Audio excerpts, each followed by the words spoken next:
चिन्मयम् एवं सद्गुरुं ब्रह्मविद्वरम्। ॐ सहना भवतु सहनौ भुनक्तु सह वीर्यं करवावहै तेजस्विनावधीतमस्तु मा विद्विषावहै। ॐ शान्ति शान्ति शान्तिः। आप्यायन्तु ममाङ्गानि वाक्प्राणश्चक्षुश्रोत्रमथो बलमिन्द्रियाणि च सर्वाणि सर्वं ब्रह्मोपनिषदम् माहं ब्रह्म निराकुर्याम् मा ब्रह्म निराकरोत्। अनिराकरणमस्त्वनिराकरणं मे अस्तु। तदात्मनि निरतेय उपनिषत्सु धर्माः ते मयि सन्तु। ॐ शान्ति शान्ति शान्तिः। यद्वाचानभ्युक्तं येन वागभ्युद्यते तदेव ब्रह्मत्वं विद्धि नेदं यदिदम् उपासते।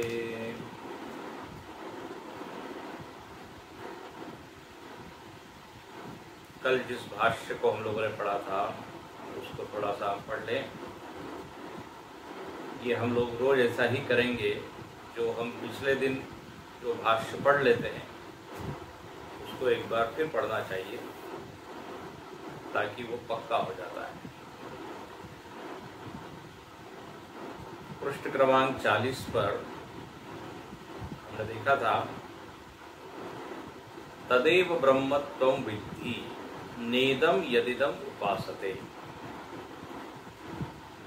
इस पंक्ति की व्याख्या भाष्यकार ने की। तो चौथी पंक्ति से ये वर्णन है, मध्य में है चौथी। यही वाग आदि उपाधि वाचो हवा चक्षुषश्चक्षु श्रोत्रस्य श्रोत्रम मनसो मनः कर्ता भोक्ता विज्ञाता नियंता प्रशासिता विज्ञानम आनंदम ब्रह्म इत्येवम् आदयः संव्यवहारा असंव्यवहार्ये निर्विशेषे परे साम्ये ब्रह्मणि प्रवर्तन्ते तान् व्युदस्य आत्मानम् एव निर्विशेषं ब्रह्म विद्धि इति एव शब्दार्थः। तो श्रुति ने कहा तदेव ब्रह्म त्वं विद्धि, इसके ऊपर ये भाष्य है। इसमें भी एव शब्द की व्याख्या इतनी विस्तार से भगवान भाष्यकार ने की। अंत में क्या आया? विद्धि इति एव शब्दार्थ आत्मानं निर्विशेषं ब्रह्म विद्धि इति एव शब्दार्थ। तद एव, एव मतलब होता है ओनली, ही, वही, वह ही, तद एव, वह ही ब्रह्म है। मतलब वह ही का मतलब क्या? पहले तो वह मतलब क्या? तो वह की व्याख्या पहली पंक्ति में, यद्वाचानभ्युदितं येन वागभ्युद्यते तत्,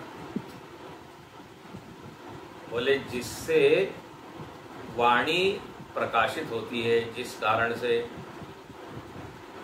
और जिसको वाणी प्रकाशित नहीं करती वह प्रेरक, वह चैतन्य वह ही ब्रह्म है, तद एव ब्रह्म। अब वह ही ब्रह्म है, तो इसको बहुत ही अच्छे से यहाँ पे एक पंक्ति में भाष्यकार कहते हैं, ये आत्मा की ब्रह्मता को दिखाने वाला वाक्य है। उपनिषद में ऐसे अनेक वाक्य हम पाते हैं जहाँ ये कहा गया कि आत्मा ब्रह्म का भाग नहीं, ब्रह्म का अंश नहीं, ब्रह्म का टुकड़ा नहीं, बल्कि ब्रह्म ही है। कठोपनिषद में आता है एतद् वै तत्, वर्णन करते हैं आत्मा का और फिर कह देते हैं यमराज की यही ब्रह्म है।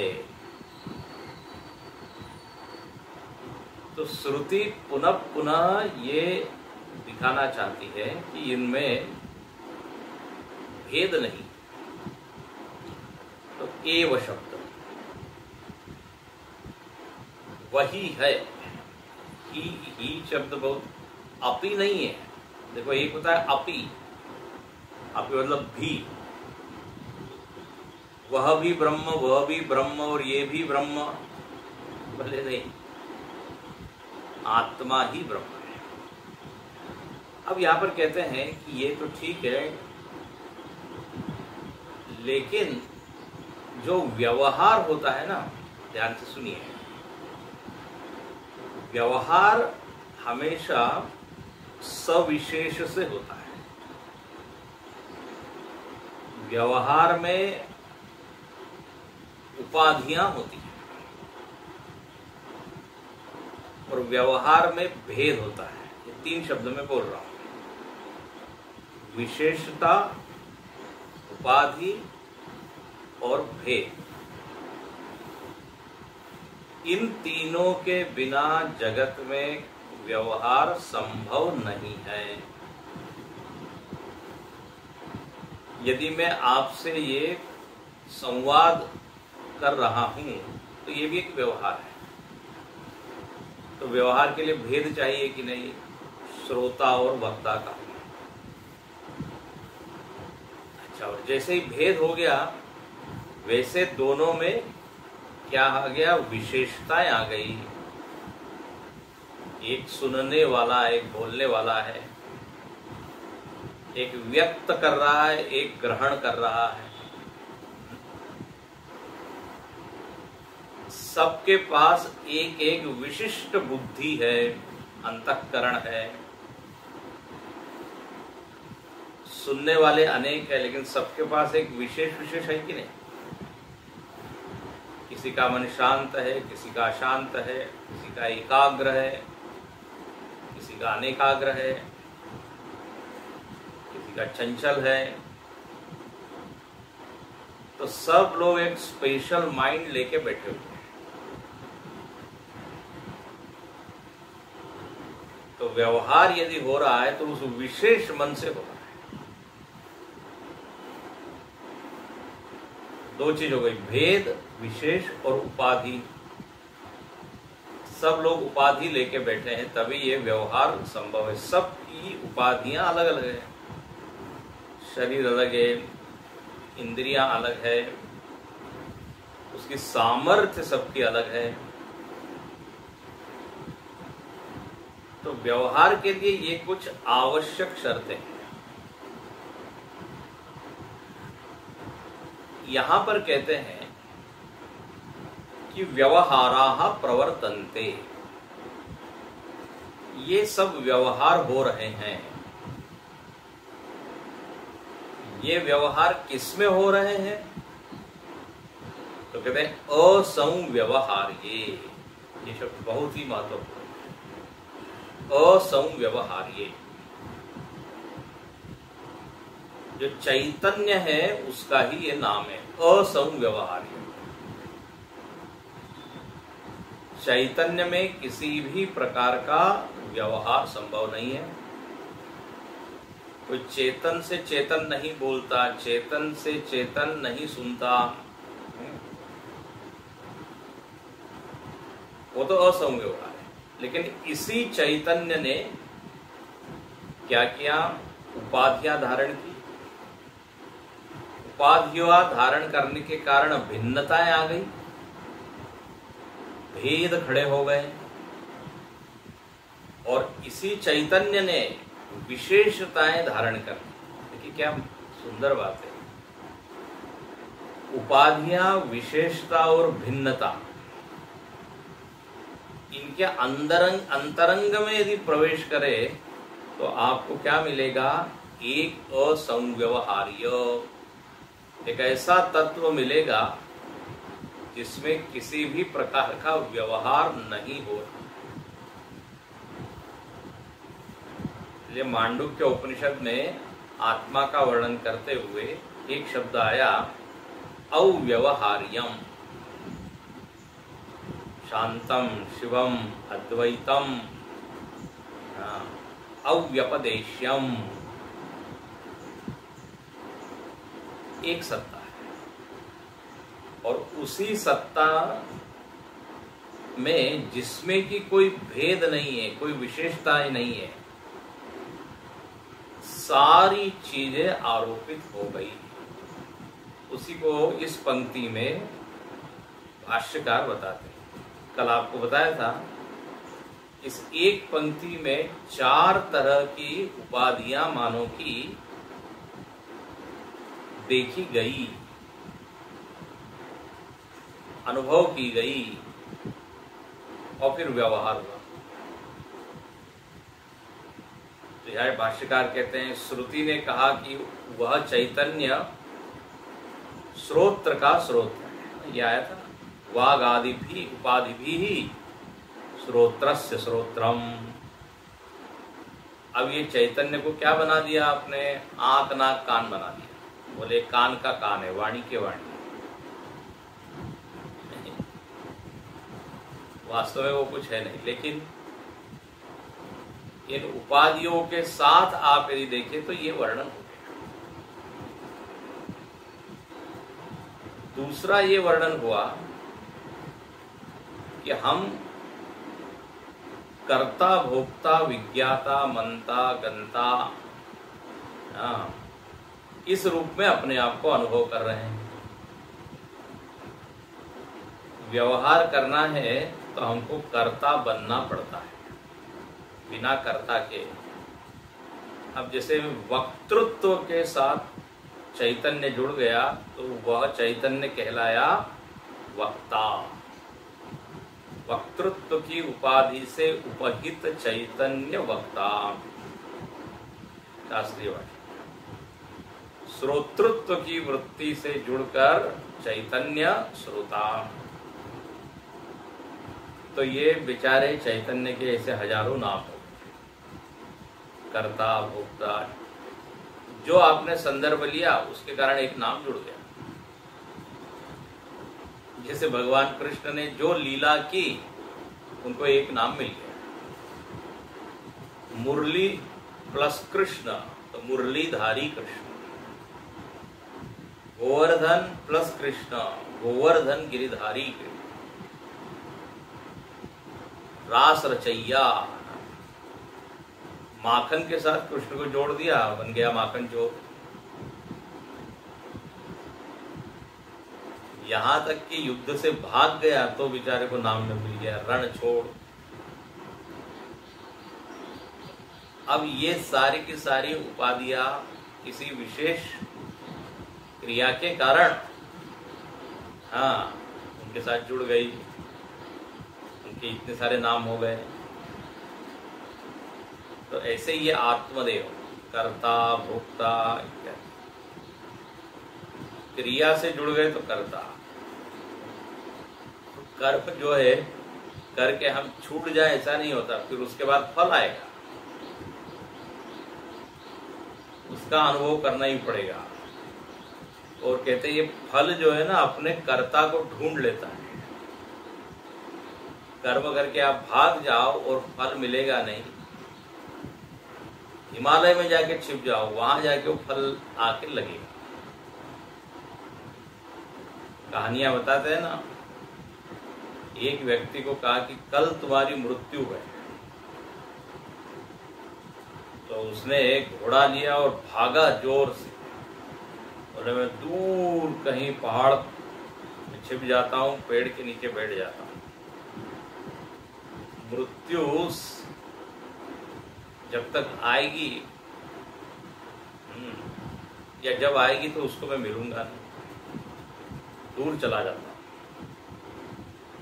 अब कहते हैं वो भागा भागा भागा और एक पेड़ के नीचे जाके बैठ गया। बोले अब यहाँ मृत्यु मुझको टच नहीं करेगी। वहां पीछे से यमराज जी आके खड़े हो जाते और मुस्कुराते हैं। कहते मैं यही सोच रहा था कि तुम्हारी मृत्यु उस पेड़ के नीचे है, अब वहां से तुमको यहाँ कैसे लाया जाए, देखो खुद चल के आ गए तुम। तो ये कहानी क्या बताती है, आप चाहे समुद्र के अंदर घुस जाओ, हिमालय की चोटी पे पहुंच जाओ, वहां वो फल आके लगेगा। यथा धेनु सहस्रेषु, हजारों गायों में बछड़ों को यदि आप छोड़ दो तो बछड़ा जो है अपनी गाय को पहचान ही लेता है, वो सीधा अपनी मां के पास पहुंच जाता है। कर्तारम अनुगच्छ, तो हमारा एक ये भी रूप है, भोक्ता रूप उसको कहते हैं।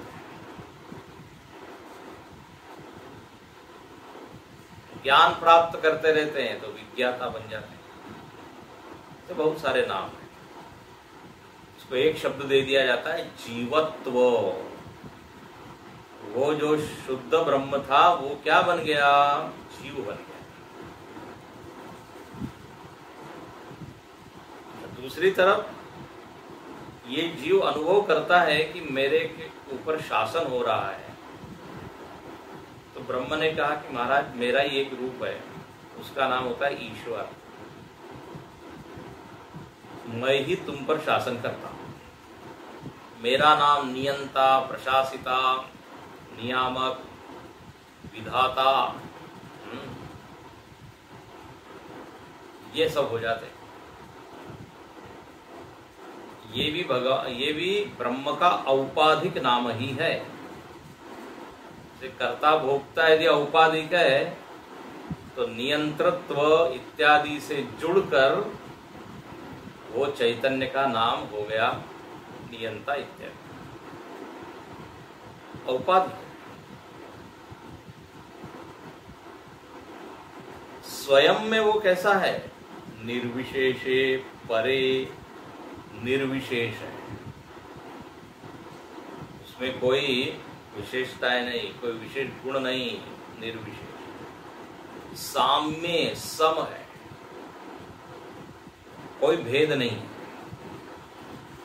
समुद्र की गहराई में आप जाओ तो वहां कोई लहरें नहीं दिखाई देती, एक लहर का दूसरे लहर से भेद, भिन्नता, विशेषता कुछ नहीं, गहन गंभीर। तो ऐसे ही चिन्ह मात्र विस्तारितम, ऐसा कहा।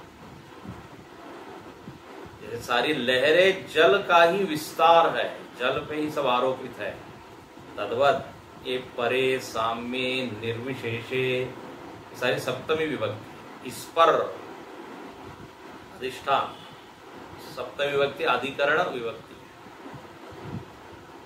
इसके ऊपर ये सारा व्यवहार हो रहा है।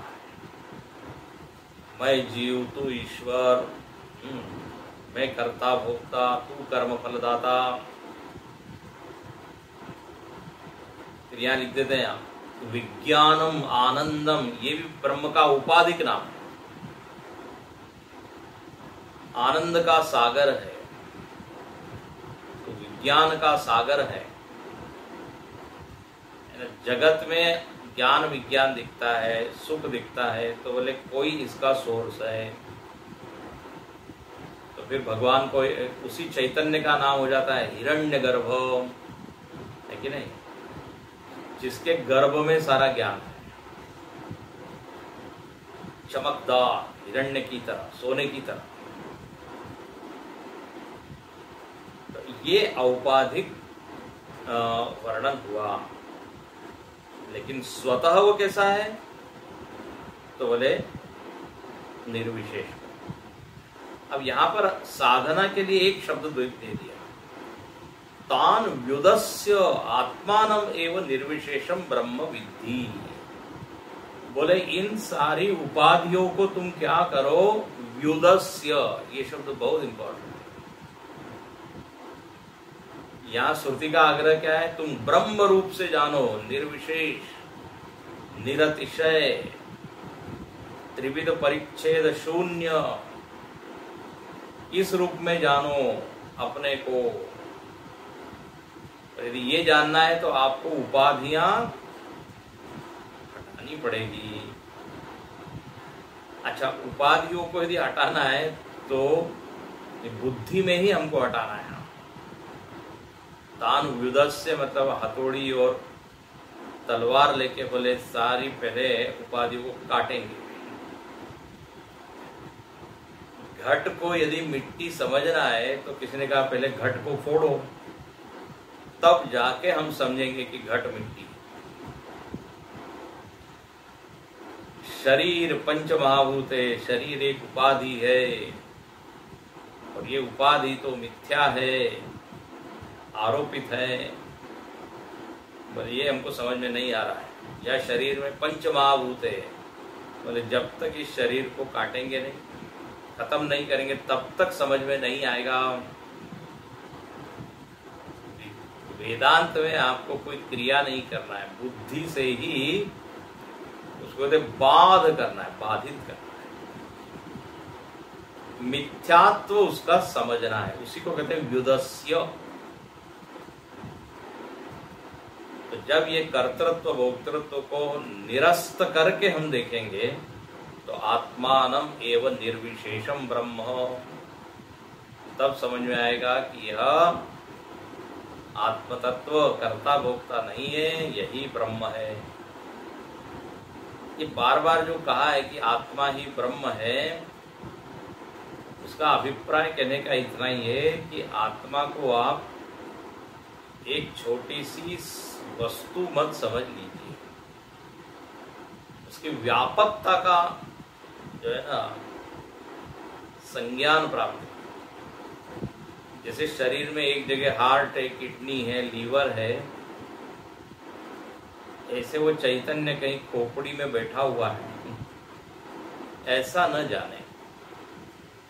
उस परिच्छिन्नता का को भंग करने के लिए श्रुति कह देती है आत्मा ही ब्रह्म है, बृहत है।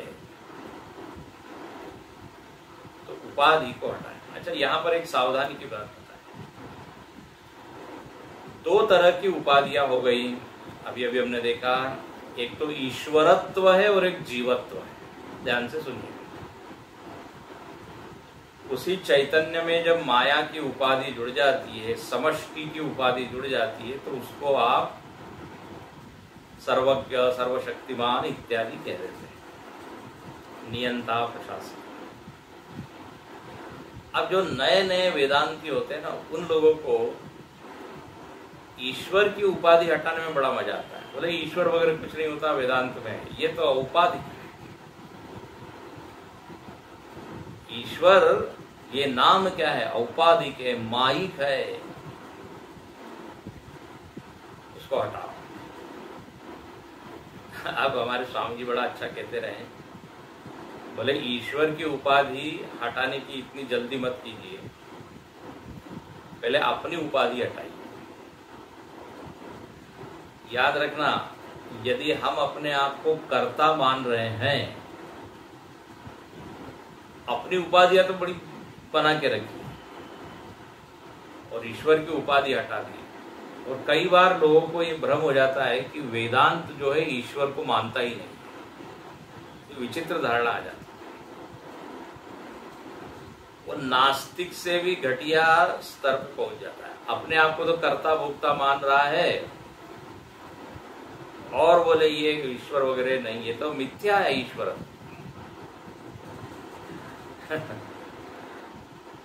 स्वामी जी कहते रहे, यदि हम करता है तो फिर कर्म फल भोगता है, और कर्म फल भोगता है तो फिर कर्म फल दाता भी है। ये आधा नहीं होगा कि अपनी उपाधियां तो बना के रखेंगे और भगवान की उपाधि को निरस्त कर देंगे और कहेंगे देयर इज नो गॉड, एक चैतन्य। ये सारी उपाधियां एक साथ ही जाती है। ईश्वरत्व और जीवत्व एक साथ जाता है। कई बार ये नए वेदांती गलती कर जाते हैं।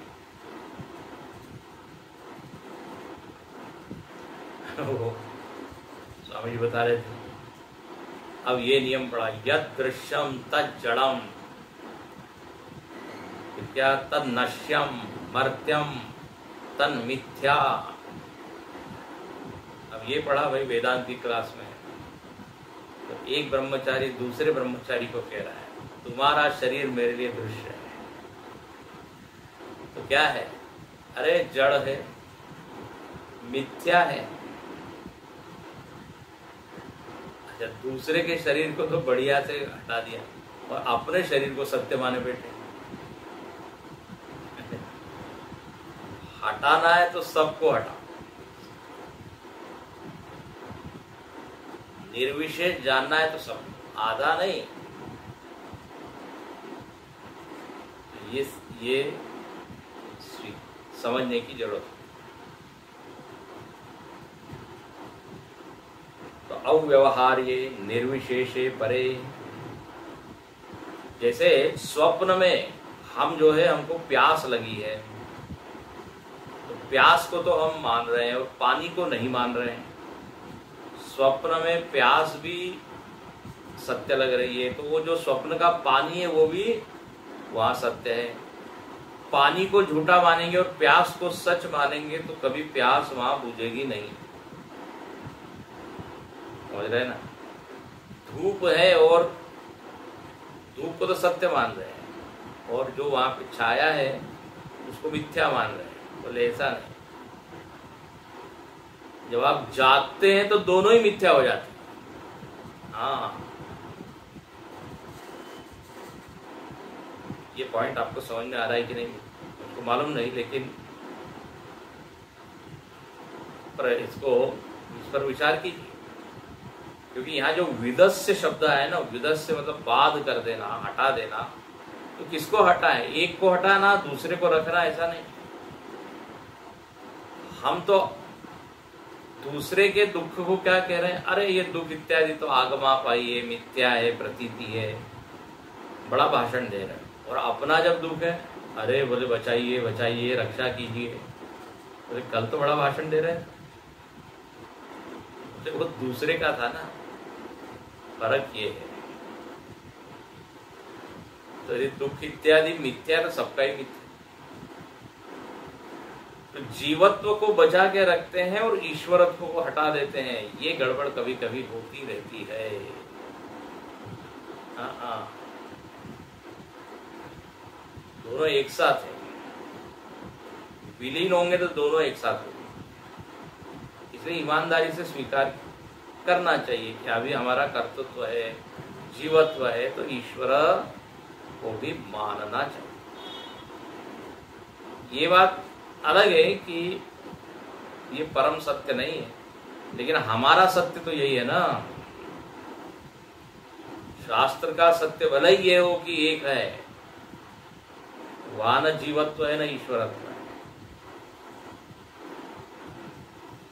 जब वो बात पूरी तरह पच जाए तब हटाइए, लेकिन आधा नहीं। तो विदस्य आत्मानम एवं निर्विशेषम ब्रह्म हो गया। अब अंतिम पंक्ति, नेदम यदिदम उपासते, इसके ऊपर भाष्य करते हैं। श्रुति का वाक्य क्या है? नेदम यदिदम उपासते।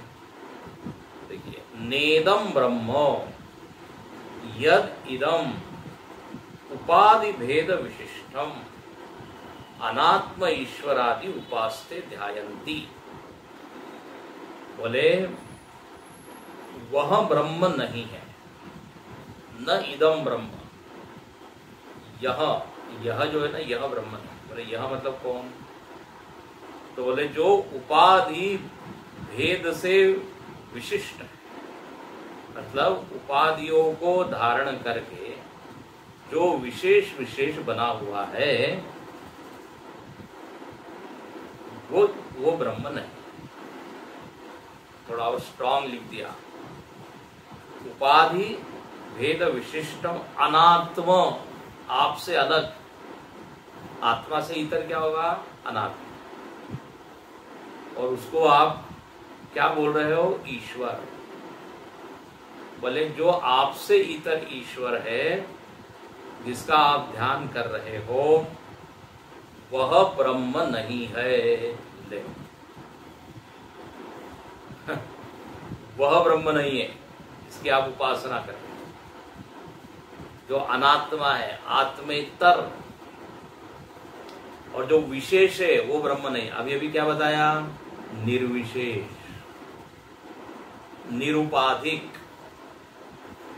निर्विशेष निरुपाधिक साम्य चैतन्य जो है वो ब्रह्म है। और इसके उल्टा जो सोपाधिक सविशेष हमसे भिन्न, वो ब्रह्म नहीं है। नेदम यदिदम, हाँ, जो ये इदम इदम करके, क्योंकि जैसे आपने उसको इदम बनाया, क्या हो जाएगा? वो विदितम हो जाएगा। फिर अब याद रखिए, यद विदितम तद अल्प्यम। तो महाराज, तो फिर हम तो भगवान को अलग मान के ही उपासना करते हैं। हमारी ब्रह्म बुद्धि तो कहाँ है? उस विशेष विशेष ईश्वर में ही। बोले हाँ भाई, ये ठीक है। उपासना के पर्पस से यदि आप उसको अलग मान रहे हो, उसमें ब्रह्म बुद्धि रख रहे हो, तो इट इज ओके। लेकिन ये अंतिम सत्य नहीं है, बस ये बात है। ध्यान रखना, उपासना की हंसी मत उड़ाइए, उपासना का खंडन मत कीजिए। अरे बोले देखो, श्रुति कह रही है जिसकी आप उपासना करते हो वो ब्रह्म नहीं। ये सब छोड़ो, पूजा पाठ, ऐसा कभी नहीं करना। अरे बोले हम उसका ध्यान करते हैं। बोले क्या ध्यान कर रहे हो? वो आप ही हो। अधरम मधुरम, ये ब्रह्म नहीं है। ये कैसे कह रहे हो? श्रुति कह रही है। ये कई बार जो है ना, हम अंतिम फल को पकड़ लेते हैं। ठीक है, अंतिम सत्य तो यही है, आत्मा ही ब्रह्म है। लेकिन बिना प्रक्रिया के गुजरे, देखो ये बहुत सावधानी की बात हम कह रहे हैं। एकदम आत्मा ब्रह्म है, आत्मा ब्रह्म है, इसलिए ये छोड़ दिया, पूजा जप उपासना, ऐसा ना करें। रट लिया केवल। गुरुजी ने बड़ा अच्छा एक उदाहरण दिया।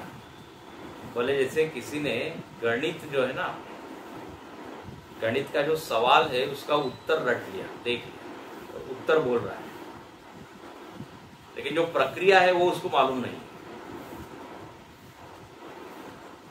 प्रक्रिया का निषेध, प्रक्रिया का तिरस्कार, वो फल को बड़ा बोल रहा है, उपदेश कर रहा है। अरे बोले तुम ही ब्रह्म हो।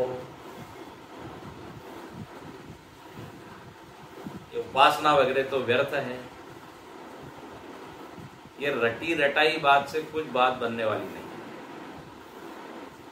जिसने केवल उत्तर रट लिया, उसके लिए दूसरा सवाल दिया, उसको फॉर्मूला मालूम नहीं, उसको प्रक्रिया मालूम नहीं, तो वो उसका जवाब दे नहीं सकता। तो ये अंतिम फल है, अंतिम सत्य है। तदेव ब्रह्मत्वं विद्धि न इदम यदि उपासते। इसका मतलब ये नहीं कि हम जो है आज से उपासना करना छोड़ दे। That is not the point. श्रुति केवल इतना ही कहना चाहती है कि आप आत्मा को छोटा न माने, वो ब्रह्म है। और दूसरा, उस ब्रह्म को हमेशा आप दूर है, इतर है, ऐसा न माने। ध्यान रखना, यदि आप उससे प्रेम करते हो तो प्रेम गली अति साकरी तामे दुई न समाने। हाँ, चाखा चाहे प्रेम रस, राखा चाहे माम। प्रेम की पराकाष्ठा क्या है कि जहां आप उसको अपने आत्म रूप से समझो। जहां भेद होगा, फर्क होगा, तो वो प्रेम तो है, कोई बात नहीं, लेकिन पराकाष्ठा, एकदम पर्यवसान, अंतिम जो स्थिति है, वहां पे तो फिर भेद न हो। तो ये यहां श्रुति दिखाना चाहती है। तो प्रक्रिया का हम तिरस्कार न करें। देखो ऐसा है, बताना ये चाह रहे हैं कि जो निर्विशेष है वही सविशेष बन जाता है। तो सविशेष को तो मान रहे हो आप, उसकी लीलाओं को गा रहे हो, बिल्कुल बढ़िया मनोहारी लीलाएं, बहुत ही आनंददायी, सुखदायी, शांति देने वाली लीलाएं, जरूर उसको सुनना चाहिए, गाना चाहिए। लेकिन ये भी ध्यान रखिएगा कि लीला के पहले उसका क्या स्वरूप है। लीलाधारी होने के पहले वो क्या है, वो कैसा था। अच्छा, और भगवान स्वयं चाहते हैं कि हमारा जो भक्त है ना, वो हमारे इस निर्विशेष रूप को भी जाने। हाँ, केवल सविशेष सविशेष मत बनाए।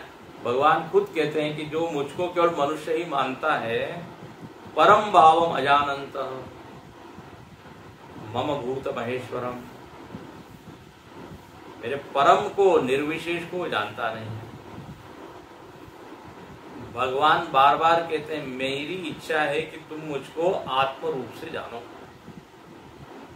तो ये निर्विशेष रूप भी है उसका।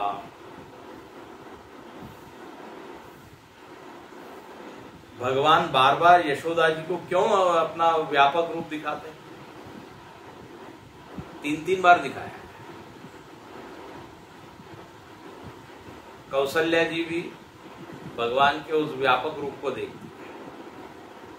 तुलसीदास जी वर्णन करते हैं कि जिसके गोद में पूरा ब्रह्मांड है, वो आज कौशल्या के गोद।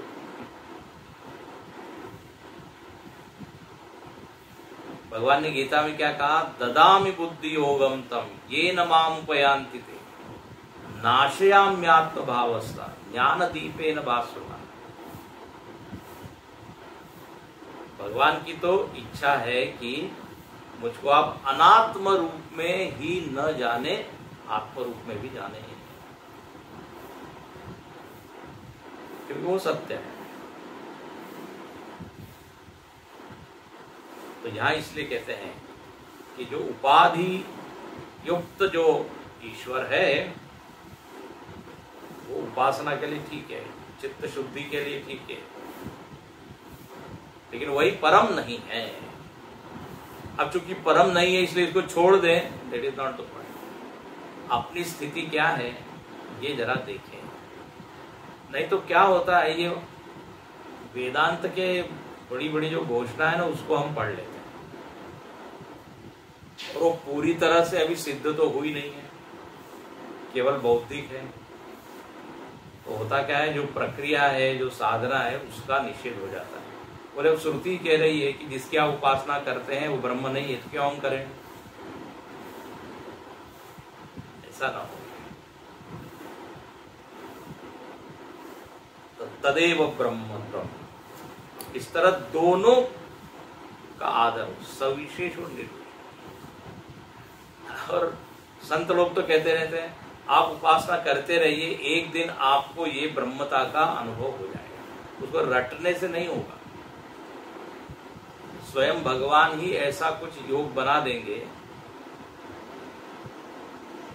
सोई जाने यही देहु जनाई, जानत तुम ही हो ही जाए। जना देंगे आप। जना देना मतलब क्या है?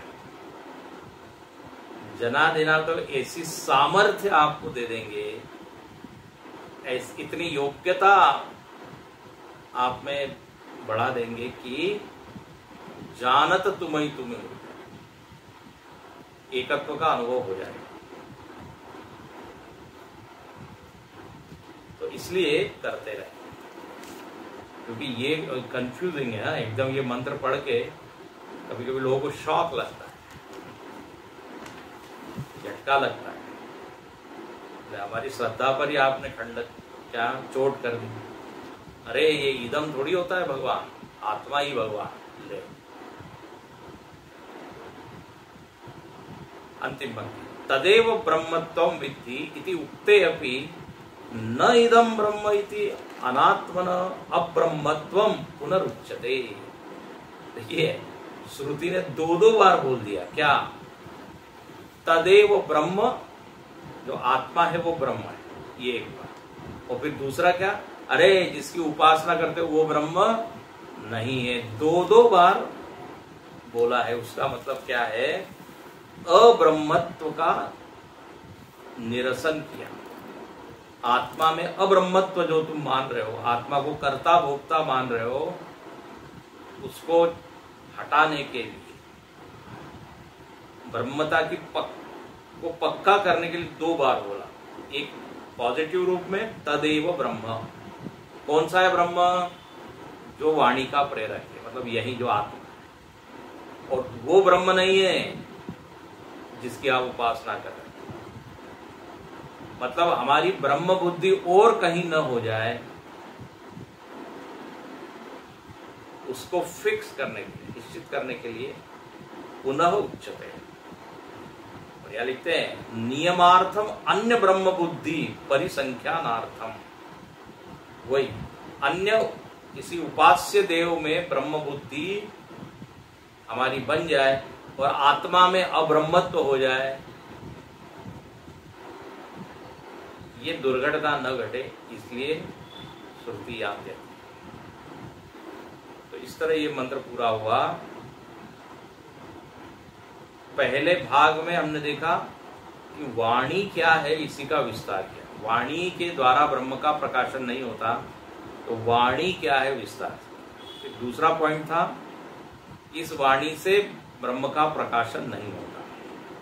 कल हमने देखा था व्यावर्तकत्व प्रमाण। वाणी क्या करती है, व्यावर्तन करके ब्रह्म का ज्ञान कराती है, ब्रह्म का वर्णन करके ज्ञान नहीं कराती, अनभ्युदिता। तीसरा पॉइंट हमने देखा, वही जो निर्विशेष निरुपाधिक ब्रह्म है, अव्यवहार्य है, वही उपचरित हो रहा है, वही व्यवहार्य बन गया उपाधियों के चलते। विशेष विशेष उपाधियों को धारण करके भिन्न भिन्न वो दिख रहा है। और अंतिम टुकड़े में ये देखा कि वह ब्रह्म आपसे इतर नहीं है, उपास्य नहीं है। हाँ, एक कक्षा है, एक अवस्था है जहां पर हमको ब्रह्म बुद्धि दूसरे में रखनी पड़ती है, लेकिन वो प्रक्रिया है, सत्य नहीं। इस तरह है। अब अगले मंत्र में भी इसी पॉइंट को थोड़ा और पक्का करते हैं। तदेव ब्रह्म, अभी 5, 6, 7, 8 चारों मंत्रों में ये पंक्ति बार बार आई है। अगला मंत्र पढ़ लेते हैं, थोड़ा शब्दार्थ देख के पूर्ण करेंगे। यन्मनसा न मनुते येनाहुर्मनोमतं तदेव ब्रह्मत्वं विद्धि नेदं यदिदम् उपासते। यन्मनसा न मनुते येनाहुर्मनोमतं तदेव ब्रह्मत्वं विद्धि नेदं यदिदम् उपासते। कहते हैं यत् मनसा न मनुते, मन से, मनसा मतलब मन से, मन के द्वारा, यत् मतलब जो, जिसका मनन नहीं हो सकता, न मनुते मन के द्वारा जिसका मनन नहीं होता, बल्कि येन आहुर मनोमतम, येन मतलब जिसके द्वारा मन मनन करता है, मतम का क्या, मनन किया जाता है। मतलब क्या हुआ, मन के द्वारा जिसका मनन नहीं होता, बल्कि मन जिसके कारण चिंतन कर पा रहा है, सोच पा रहा है, तदेव ब्रह्म, वह ब्रह्म है। न कि वह जिसकी आप इदम के रूप में, अनात्मा के रूप से, अन्य रूप में उपासना कर रहे हैं। अब ये जो मंत्र है, आप देखिए दूसरा मंत्र आप पढ़े, श्रोत्रस्य श्रोत्रम मनसो मनोयत, मन का भी मन है, ये आया था। तो समझ लीजिए उसी के ऊपर ये श्रुति ने भाष्य कर, या एक और शब्द आया था, नो मनो, नो मनो आया था ना, न तत्र चक्षुर्गच्छति न वाक् गच्छति नो मनो न विद्मः। तो उसी के ऊपर ये कमेंट्री, नो मनो, मन से उसका मनन नहीं होता, बल्कि जिसके कारण मन काम करता है उसको ब्रह्म जानो। ठीक है। अब यहाँ पे एक शब्द श्रुति ने डाल दिया बीच में, आहु। आहु शब्द दिख रहा है, यन मनसा न मनुते ये न आहु। आहु मतलब कहते हैं, कहते हैं, कौन कहते हैं, क्या कहते हैं। तो आहु शब्द का अर्थ होता है कि मन से इसका मनन नहीं होता, ऐसा मुनि लोग कहते हैं, ऋषि लोग कहते हैं, गुरु लोग कहते हैं। तो इससे यहाँ पर यह संकेत किया जा रहा है कि ये हमने परंपरा से सुना है। फिर आगे पहले किसके आया था, ये नस्तद व्याच चक्षिरे इति शुश्रुव, ऐसा हमने सुना है, हमारे गुरु लोग कहते हैं। यहां पर भी यही कहा कि ऐसा कहा गया है। किसके द्वारा कहा गया, हमारे पूर्व आचार्यों के द्वारा। इसका मतलब है यह जो सिद्धांत है या यह जो सत्य है, ये हमने नया खोजा है ऐसा नहीं, परंपरा से मिला है। इसलिए बार बार हम कह रहे हैं ये व्यक्ति मूलक नहीं है वेदांत।